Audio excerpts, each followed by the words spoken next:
What's up? What's up? What's up? It's your boy Mean Joe Green, aka Prince of the Ghetto. Y'all, I want to talk about Bone Crusher, the rapper Bone Crusher. I want to talk a little rap talk today. Rapper Bone Crusher, known for the song Never Scared.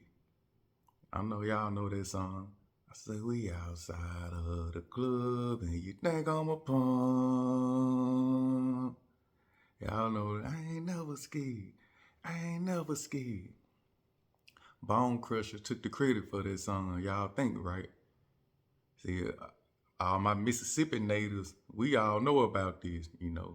Some Louisiana, some Alabama, but Bone Crusher stole that song from a rap duo out of Jackson, Mississippi, Reese and Bigalow.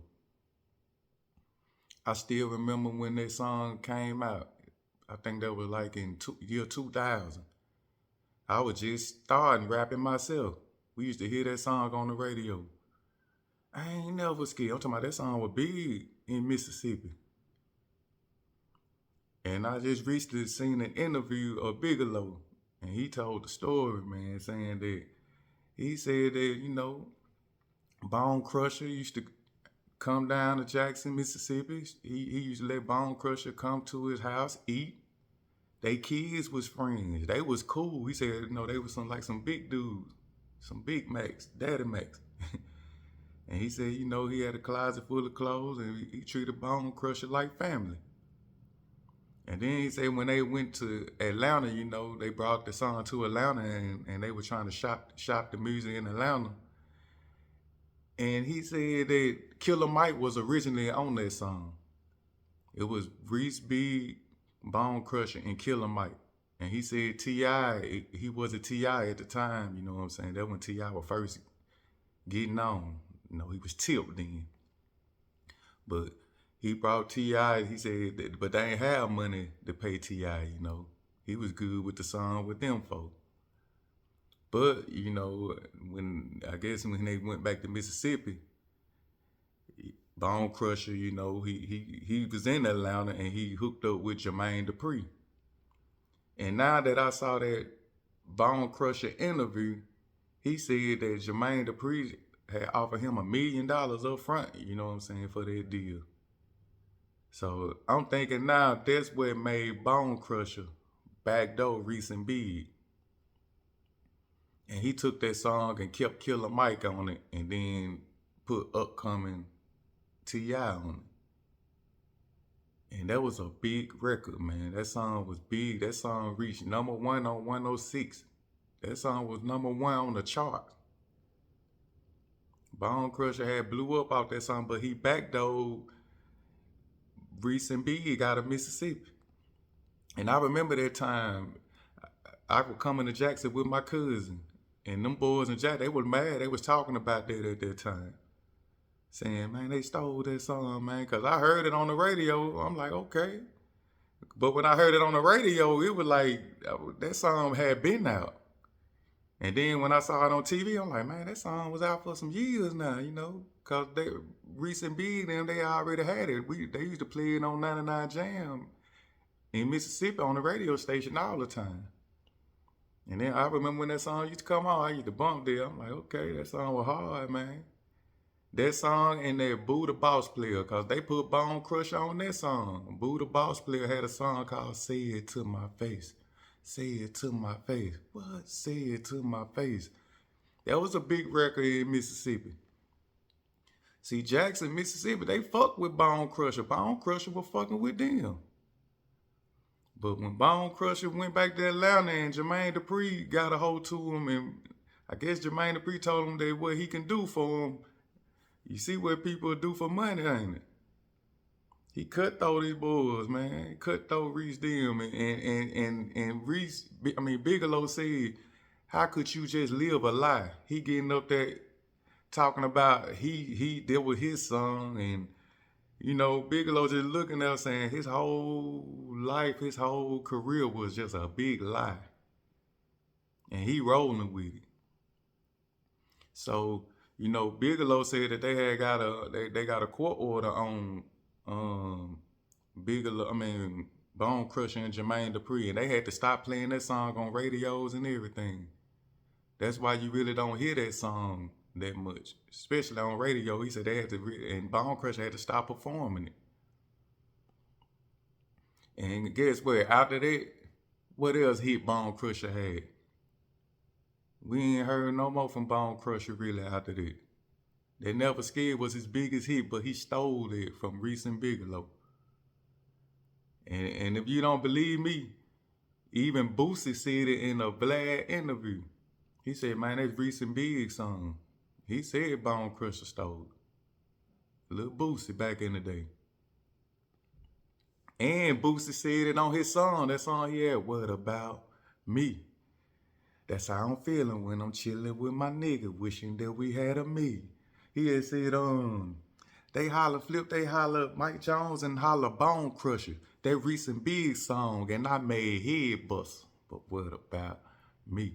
See, Lil Scrappy came out with a song called We Some Head Busters. We Some Head Busters. And then Bone Crusher was all in that video. But Boosie saying that, he came out with Head Buster first because he had that song featuring Pimp C. Pimp C was on the hook. We some head busters, head busters, head busters, head busters. So, hey, it looking like, hey, ATL was swagger jacking other people, man, other artists. But blowing it up because they had all the material, they had the labels and stuff, man. And where we from, we just had local. So that's why a lot of artists back then, they was jacking for songs, man. And that's crazy, man, because Bigalow said that they could have been millionaires together. When Bone Crusher signed that deal, he could have just, them with his homeboy, he could have just worked the deal out or left them on it, and that song went number one, they would have been still good. Bone Crusher would have been still good. But hey, you can't do that. He had to get. Hey, Bigalow said he's still pushing with it, man. And he pushing for that lawsuit, man. And that's crazy, man. But for Bone Crusher to lie and be like that was his song, and come on, man, the whole Mississippi know that was a lie.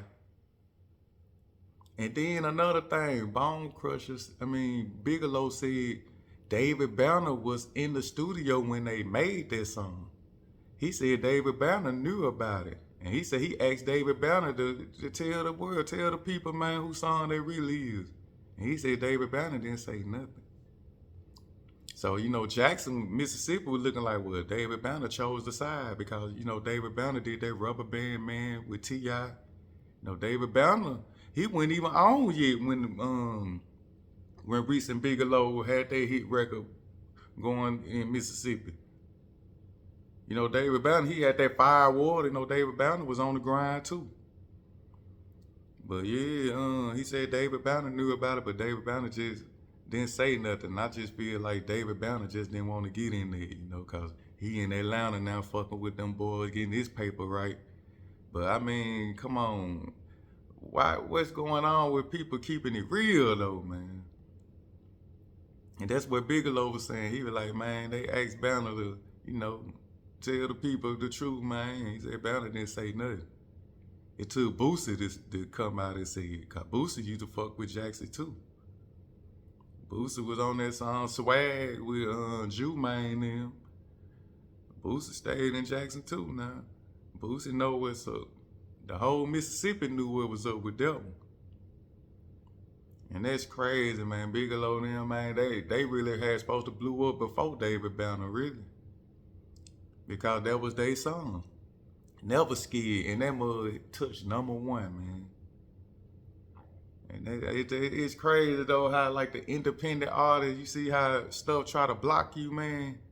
People would cut those you for their fame and money. That's a prime example. I look at that as a prime example. Like, man, you really can't trust nobody, man. He let that man come to his house and eat and looked out on him while he was in Mississippi, man. And that man got that record and turned his back on them. Bigalow said after he dropped that, no more contact. He just turned his back on them, man. And I'm like, man, how you gonna call yourself real, man, doing stuff like you can't, man? It's crazy, y'all. But yeah, that's the truth on that We Ain't Never Scared Bone Crusher. That's why y'all don't really hardly hear that version anymore.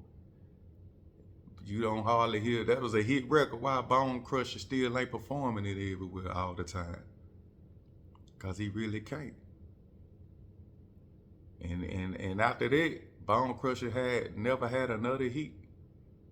That was his main major hit, and that he could have been still on with his partners, them Reese and Bigalow, man. He could have just brought them in or cut them a check, worked the deal out, and everything would have been good. But he just looked like, hey, I'm getting my time to shine. That's how Bone Crusher looking at it. I'm getting my time to shine, and ain't nobody finna stop. You know what I'm saying? Like, whatever what it take, cut throat, fuck them. Yeah, it's just me. Let's do this. Money on the table. That's what it was. So man, people X you out for some money and fame, man. But yeah, they never scared, man. Bone Crusher, he stole that song, man. From Jackson, Mississippi's Reese and Bigalow, man. Straight up. And Boosie confirmed it, man. We all knew that. The whole Mississippi know that. And everybody in Mississippi was really mad behind it. You know. So shout out to them boy Reese and Big, man, because I still remember this like yesterday, man. I was young. I was just getting in the rap game. Jumping out the porch, doing my thing as well, you know what I'm saying? But hey, that's my take on that, man. Hey, it is what it is, man. If you made it this far in the video, like the video. And you know what I'm saying? As always, man, I'm gonna come back with some more flavor. And it's all good. It's your boy, man, Joe Green. Love. I'm about.